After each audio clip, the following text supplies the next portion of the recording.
Jeremiah doesn't have a lot of good things to say about the leadership of Israel at his time.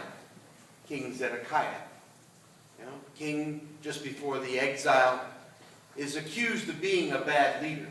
It's interesting. He talks about bad shepherds. He doesn't talk about bad kings. He talks about bad shepherds. The word to shepherd and the word to lead are basically the same.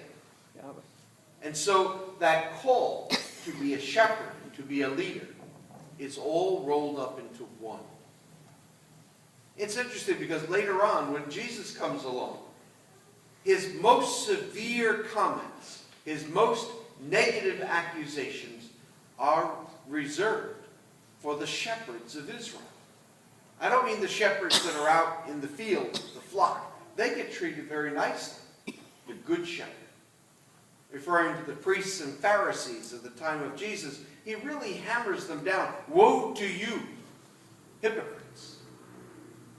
I've got to tell you, as I was reflecting on these readings, you kind of sit down and do an examination of conscience, especially as a priest and a pastor at this time in our American society, in our church, the sex abuse scandals of the past 10 years, financial improprieties, all these different things. What is God thinking about me? What is God thinking about us? Because not only do I carry the name of pastor, but so do you. Many of you are parents and grandparents, and you shepherd your family. You are called to be shepherds and leaders in your family. What's expected of a shepherd? I think first and foremost, as we listen to the readings and as we listen to the responsorial psalm, that famous 23rd psalm, and we often think of kind of the green setting and the careful and the hospitality. Hospitality begins with respect for the other person. So the first quality of a good leader, whether that leader be in a family, in a parish, in a state, in a nation, in a church, the first quality is respect for other people. In respect for other people, the leader provides a sense of vision of where we're going and gently leads us there. And along the way, nurtures us and feeds us with what we need to make the journey. Don't you do that as parents? Those of you that are grandparents, haven't you done that? You provide a vision to your children and grandchildren of what it means to be an adult in society. And you've helped them to grow and to get there. You've helped them by educating them, by modeling it, by correcting them, and to do those things that are necessary to shepherd them along in the journey of their life. And so, whether we are called shepherd in our families, in our parish, in our diocese, in our nation, in our church, it begins with respect for the person that leads us to feed, to nurture, and to guide.